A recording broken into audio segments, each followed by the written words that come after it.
हाँ बिल्कुल, है ना। वाक्य जो है शब्दों के मेल से बनता है, परंतु वो शब्द एक लाइन में होना चाहिए और उन हर शब्द का अर्थ होना चाहिए, है ना, सार्थक होना चाहिए, तब जाकर के वाक्य बनता है। वाक्य के भेद कितने होते हैं? मैम वाक्य के कुल 2 भेद होते हैं। कौन कौन सा? मैम उद्देश्य एंड विदेश्य। विदेश्य नहीं, विधेय। क्या होता है? विधेय। एक उद्देश्य और विधेय, है ना। आप इंग्लिश में उद्देश्य और विधेय को क्या पढ़ते हो? सब्जेक्ट और प्रेडिकेट। सब्जेक्ट और सब्जेक्ट एंड प्रेडिकेट। हाँ, सब्जेक्ट और प्रेडिकेट, ठीक है। अच्छा बताइए, सब्जेक्ट और प्रेडिकेट को आप कैसे अलग अलग करेंगे? मान लो हमने कह दिया कि अंकित फुटबॉल खेल रहा है। अंकित क्या कर रहा है? फुटबॉल खेल रहा है, ठीक। तो अब आप बताओगे कि सब्जेक्ट क्या है और प्रेडिकेट क्या है, इसमें उद्देश्य क्या है और विधेय क्या है? मैम सब्जेक्ट है अंकित और खेल फुटबॉल खेल रहा है। फुटबॉल खेल रहा है।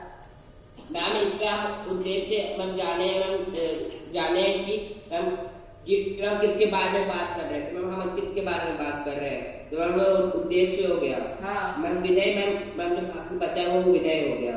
वो फुटबॉल खेल रहा है। फुटबॉल खेल रहा है, ये विधेय हो गया, है ना।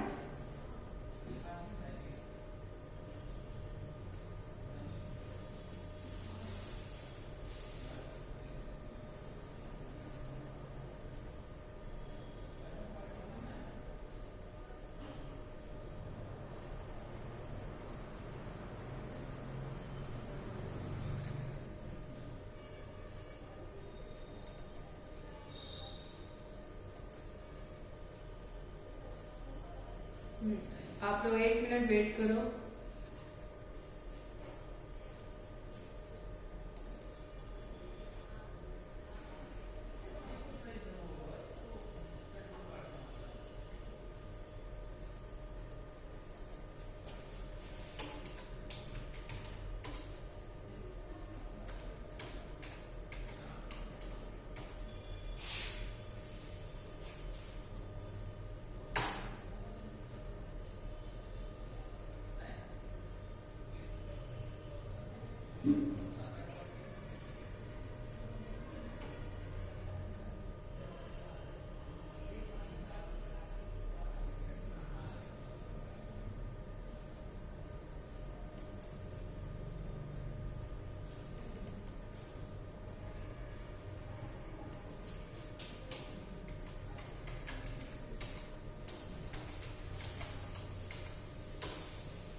हाँ, आपको स्क्रीन दिख रहा है बच्चों?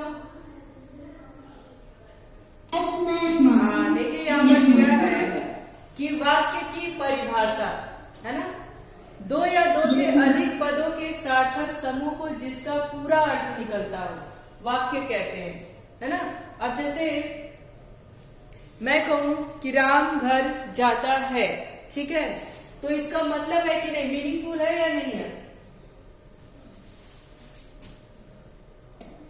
है या नहीं, बताइए। राम, मेरी आवाज आ रही है आपको? Yes ma'am. यहाँ पर लिखा है कि राम घर जाता है। अब आप मुझे बताओ कि ये जब लिखा है एक वाक्य, तो आपको पता चल रहा है ना कि इसमें क्या बात कही जा रही है।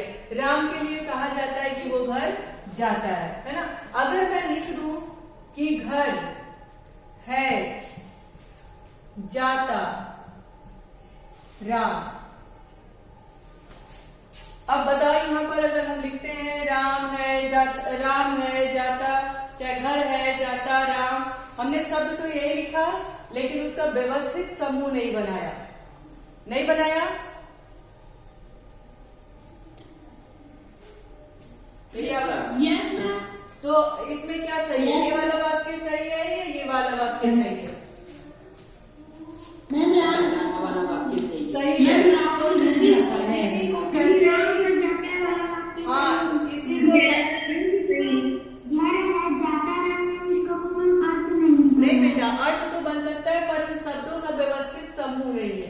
ये तो तुम ऐसे जोड़ वोड़ के सोच सकते हो कि हाँ यही कहा जा रहा होगा, है ना, लेकिन शब्दों का क्या है, ये व्यवस्थित समूह नहीं है। उसी को, वही चीज यहाँ पर कहा गया है कि शब्दों का जो व्यवस्थित समूह है उसी को हम कहते हैं वाक्य। ठीक है, अब देखो बात आएगी कि वाक्य के कितने भेद होते हैं। तो देखो यहाँ पर वाक्य के कितने भेद होते हैं, उद्देश्य और विधेय।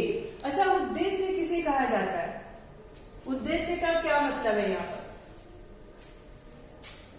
मैम वाक्य में जो कर्ता होता है उसको उद्देश्य कहा जाता है। उद्देश्य यानी हम जिसके लिए बात करते हैं। और विधेय क्या होता है?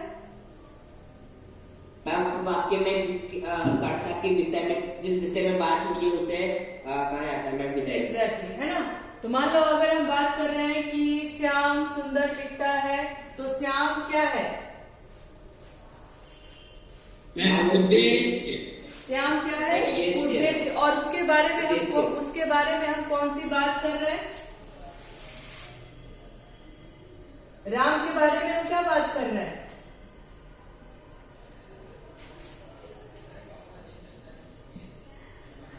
हम लिखने के बारे में बात कर रहे हैं। हाँ, मेन सब्जेक्ट क्या है, मेन विषय हमारा क्या है, राम है। तो ये हमारा क्या हो गया, उद्देश्य हो गया, है ना। और राम के विषय में हम जो बातें कर रहे हैं वो हमारा क्या हो गया, विधेय हो गया। ठीक, विधेय यानी राम कर्ता हो गया, कर्ता के जैसे पढ़े हो, है ना। तो राम हमारा क्या हो गया, कर्ता हो गया। और कर्ता के विषय में हमने जो बात कर ली वो हमारा क्या हो गया, विधेय हो गया। यहाँ पर बात समझ में आ गई? यस मैम, बात आ गई ना। बड़े होशियार टाइप के लोग हो आप लोग। ठीक, अब देखो बात ये हो गई, है ना, कि वाक्य का कितने प्रकार का होता है ना। ये आपको समझ में आ गया। कर्ता और क्रिया के आधार पर वाक्य के दो भेद होते हैं, एक उद्देश्य होता है और दूसरा विधेय होता है। अब हम बात करेंगे वाक्य के भेद एवं प्रकार। ठीक है, तो देखो वाक्य का भेद कितना होता है, दो होता है। एक अर्थ के आधार पर होता है और एक रचना के आधार पर होता है। ठीक है, अर्थ के आधार पर होता है और एक रचना के आधार पर होता है। यहाँ पर हम बात करेंगे अर्थ के आधार पर, यानी जिसका कोई मतलब निकलता हो, अर्थ निकलता हो। ठीक है, अब देखिए अर्थ के आधार पर 8 भेद होते हैं। कौन कौन से? विधानवाचक, निषेधवाचक, प्रश्न, मैं बताऊंगी। हाँ ठीक, बताएंगे। प्रश्नवाचक वाक्य, संकेतवाचक वाक्य, संदेहवाचक वाक्य, इच्छावाचक वाक्य, आज्ञावाचक वाक्य, विस्मयादिवाचक वाक्य। ठीक, अच्छा विधानवाचक किसे कहते हैं? मैम जो हमेशा समान, मैम जो जिन वाक्यों में हम जो बात करें हमेशा समान में हो, उन्हें हम कहते हैं विधानवाचक वाक्य। मैम जैसे सूरज पूर्व की तरफ से उगता है। हाँ, यानी विधान यानी वो तय है ना, नियम में ही है। ठीक है बेटा, वो एक विधान ही है, एक नियम ही है। वर्षों से सूरज कहाँ पर किस तरफ उगता है, पूरब या पश्चिम में, किधर उगता है? पूरब की तरफ से। पूरब की तरफ से, है ना, पूरब की तरफ से। हाँ, तो ये विधान में ही है। ये हमारे हमेशा से हमारे संज्ञान में है कि सूरज पूरब से ही उगता है और पश्चिम में ही डूबता है ना। उदय पूरब से होता है और अस्त कहाँ से होता है, पश्चिम में होता है। इसी तरह से जो नियम बन गए, विधान का मतलब होता है नियम, है ना। विधान का मतलब क्या होता है, नियम। उसके बाद से हम बात करेंगे निषेधवाचक वाक्य की। निषेध का मतलब होता है जब हम कहीं पर किसी क्रियाओं में क्या करते हैं, वाक्य में क्रिया की उपस्थिति ना हो, हाँ उसको हम जैसे ना बोलते, है ना, जैसे, हाँ बिल्कुल बिल्कुल, है ना, जहाँ पर पर निषेध लगा दे, कोई भी रुकावट आ जाए, है ना, वो हमारा क्या हो गया, निषेधवाचक हो गया। प्रश्नवाचक वाक्य में क्या है, जहां पर हम प्रश्न पूछते हैं, क्या तुम कल स्कूल आओगे, क्या तुम कल घूमने जाओगे, क्या तुमको ये प्रश्न याद हो गया है, जहां पर इस तरह की बात हो वो हमारा क्या है, प्रश्नवाचक वाक्य है। बात करेंगे विस्मयादिवाचक वाक्य की। अच्छा बताओ, विस्मयादि बोधक क्या होता है, इसका चिन्ह कैसा होता है? मैम वो शब्द हमें बोधक कहते हैं, और विस्मयादि बोधक का चिन्ह विस्मयादि, विस्मय कहाँ पर होता है? मैम जो हमारे सामने अचानक से घटना घटे। ठीक है, विस्मय यानी आश्चर्य, शोक, घृणा, है ना, अकस्मात, अचानक, जब इस तरह की कोई बात आए वहां पर हम बात करेंगे विस्मयादि बोधक की। आज्ञावाचक का मतलब क्या होता है? मैम जिस सब में आज्ञा मानने की इस वाक्य में आज्ञा की बात हो रही हो, आज्ञा की बात हो रही, यानी हम किसी को ऑर्डर दे रहे हो, है ना, किसी की आज्ञा ऑर्डर मान रहे हो या ऑर्डर दे रहे हो, उसको हम क्या कहेंगे, आज्ञावाचक। हाँ, जैसे तुम कल ये वाला पाठ पढ़ के आना, कल तुम्हारा क्लास टेस्ट होगा, कल तुम घूमने बिल्कुल नहीं जाओगे। ये क्या है, हमने ये आज्ञा दिया, आपने माना, हमारी आज्ञाओं का मान रखा, तो यहाँ पर क्या हो गया, आज्ञावाचक। इच्छावाचक क्या है? मैम जिस बात हो रही है,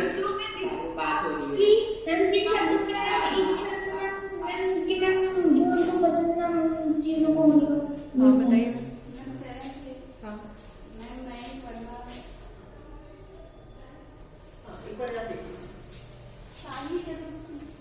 चतुर्वेदी।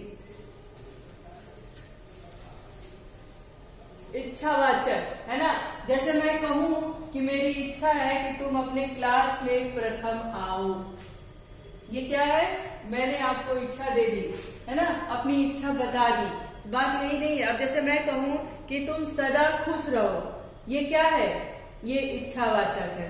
तुम हमेशा प्रसन्न रहो, है ना, ये क्या है, इच्छावाचक है। तुम सकुशल रहो, ये सब क्या है, इच्छावाचक है। चलिए अब बात हम करेंगे संकेतवाचक वाक्य की। अब बात करेंगे संकेतवाचक वाक्य की। संकेतवाचक क्या है?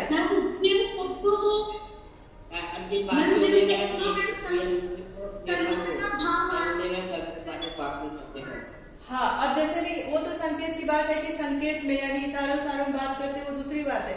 लेकिन यहाँ पर अगर उदाहरण के तौर पे अगर हम समझाएंगे तो हम आपको संकेत देंगे कि भाई अभी भी आप समझ जाइए, नहीं पढ़ाई करेंगे तो आप क्या हो जाएंगे, फेल हो जाएंगे। हमने एक संकेत दे दिया आपको, है ना मैम। उदाहरण अगर पढ़ते तो पास हो जाते, अगर पढ़ते तो क्या होते, पास हो जाते।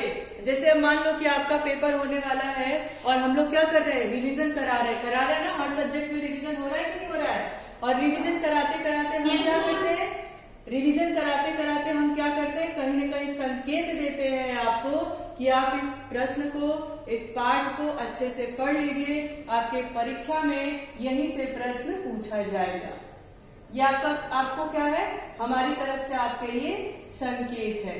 क्वेश्चन बताते बताते हम कहते हैं ना, अच्छा ये इंपॉर्टेंट है, आप टिक कर लो, तो ये क्या है, ये संकेत है। आई बात समझ में कि संकेतवाचक किसे कहते हैं? संदेहवाचक, संदेहवाचक वाक्य किसे कहते हैं? संभावना संदेहवाचक, हाँ, जिसमें संदेह हो, यानी होगी, हाँ, शायद मैं, बिल्कुल, शायद तुम स्कूल आओ तो हम तुमको डंडे से मारेंगे, है ना, ये क्या है, संकेत है। हो सकता है कि कल मैं तुम्हारे घर आऊं, लेकिन ये क्या है, हो सकता मैं, ये संदेह है, निश्चित नहीं है ना। यानी जहां पर भी कुछ सस्पेंस हो, है ना, संदेह हो, शंका हो, वो हमारा क्या हो गया? संदेहवाचक हो गया। यहाँ तक बात समझ में आ गई? Yes, ma'am. किसी को कोई दिक्कत? मैम किसी को कोई No, दिक्कत? madam. नहीं। अब देखो यहाँ पर उदाहरण की तरह, अभी तक तो हम लोग ऐसे ही समझ रहे थे, अब यहाँ पर देखिए लिखा भी है, उदाहरण के तौर पे समझेंगे। विधान सूचक वाक्य, वह वाक्य जिससे किसी प्रकार की जानकारी प्राप्त होती है वो विधानवाचक कहलाता है। जैसे भारत एक देश है ना? तो हमें पता है कि भारत एक देश है। अब भारत को हम एक कस्बा नहीं बता सकते, यही कहेंगे ना, भारत एक देश है और हमेशा के लिए भारत एक देश ही रहेगा। राम के पिता का नाम दशरथ है, तो दशरथ है, ये विधान है हमारा, है ना? ये पहले से ही हमें पता है, एक जानकारी हमें मिल गई कि श्री रामचंद्र के पिता का नाम क्या है? दशरथ है। तो वो दशरथ बदल के दूसरा कुछ नहीं हो जाएगा, है ना? और दशरथ अयोध्या के राजा हैं, ये भी हमें पता है, ये भी बदल के कभी भी कुछ और नहीं हो जाएगा। दशरथ ही अयोध्या के राजा कहलाएंगे। आगे बात समझ ले। अब देखिए यहाँ पर बात करेंगे हाँ, अभी हमने आपको बताया कि निषेधवाचक वाक्य क्या होता है, यानी जिन वाक्यों से कार्य के न होने का भाव प्रकट हो, यानी रुकावट लग जाए। मैं कहूँ कर्ता के द्वारा कोई काम ना करने का भाव आए, है ना? अब जैसे यहाँ पर लिखा है कि मैंने दूध नहीं पिया, तो मैं कौन है? कर्ता है, वो बता रहा है कि मैंने दूध नहीं पिया, यानी दूध ना पीने का कार्य हुआ है यहाँ पर, यानी निषेध हुआ है। जैसे मैं कहूँ कि मैं तुमको कल नहीं डांटूंगी, मैं करता हूँ, मेरे द्वारा ना होने का भाव प्रकट हो रहा है ना? यही तो हो रहा है कि भाई चलो हम कोई भी गलती कर ले पर मैम हमको डांटेगी नहीं, क्यों? क्योंकि उन्होंने कहा है। आगे बात समझ में, यानी जिस वाक्य में भी कोई काम ना करने की बात कही जाए वहां पर क्या हो गया? निषेध। और वो भी ना करने की बात कैसे की जाए? कर्ता के द्वारा, यानी मैं करता हूँ और मेरे तरफ से आगे भाई मुझे ये बात नहीं माननी। अब जैसे तुम कहोगे कि मैम कल आप मुझे घुमाने ले चलिएगा, पिकनिक पे ले चलिएगा, तो मैं क्या कहूंगी? नहीं, मैं तुम्हें पिकनिक पर नहीं ले जाऊंगी। यानी वहां पर क्या कर दिया मैंने? रुकावट कर दी, नहीं कर दिया, ना बोल दिया। ये क्या है? निषेध है। आपके पिकनिक जाने पर मैं रुकावट बन के सामने आ गई। आगे बात समझ में? Yes, ma'am. कभी भूलोगे? Yes, ma'am. भूल जाओगे? No, ma'am. हाँ, यही बोलना है कि नहीं भूलेंगे। अब प्रश्नवाचक तो आपको समझ में आता ही है, जहां पर हम किसी से प्रश्न करते हैं, है ना? वह वाक्य जिसके द्वारा किसी प्रकार प्रश्न किया जाता है वो प्रश्नवाचक कहलाता है। जैसे मैं पूछूं कि अच्छा बताओ कल तुम क्या पढ़ोगे, है ना? मैं पूछ लूं कि अच्छा बताइए कल छुट्टी थी तो आपने क्या क्या किया, ये सब क्या है? मैंने आपसे प्रश्न पूछा, तो वो प्रश्नवाचक वाक्य हो गया। यहाँ पर उदाहरण में भी दिया है कि भारत क्या है, तो भारत एक देश है। राम के पिता कौन है? राम के पिता दशरथ हैं। दशरथ कहाँ के राजा हैं? तो दशरथ अयोध्या के राजा हैं। यहाँ पर प्रश्न पूछा जा रहा है ना? तो जब प्रश्न पूछा जा रहा है तो ये क्या हो गया? प्रश्नवाचक हो गया। आज्ञावाचक की बात हमने की थी, जब किसी प्रकार की आज्ञा दी जाती है या प्रार्थना किया जाता है, यह विधि सूचक वाक्य कहलाता है ना? मैं कहूँ कि कृपया आप आइए यहाँ पर बैठ जाइए, तो मैंने आपसे क्या किया? रिक्वेस्ट किया। मैं कहूँ जाओ वहां पर जाकर के बैठ जाओ, मैंने क्या किया? आपको आज्ञा दिया, ऑर्डर दिया कि जाओ वहां पर जाकर के बैठ जाओ। मैं कहूँ कि कल तुम लोग अपनी सारी कॉपी स्कूल में जमा कर देना, मैंने क्या कर दिया? ऑर्डर दे दिया, है ना? आज्ञा दे दी। ये सब क्या है? आज्ञावाचक है। यहाँ पर देखिए उदाहरण के तौर पे लिखा है, यहाँ पर आओ बैठो, ये हमने आपसे रिक्वेस्ट की, बैठ जाइए, रिक्वेस्ट किया, कृपया बैठ जाइए, आपसे प्रार्थना किया, शांत रहो। आप जब क्लास में शोर करते हो, एक साथ बोलते हो, तो हम लोग बोलते हैं ना please mute your self, please unmute your self. ये हम क्या करते हैं? आपको ऑर्डर देते हैं। ये हमारा क्या हो गया? आज्ञावाचक हो गया। आगे बात समझ में? आगे बात समझ में? Yes, ma'am.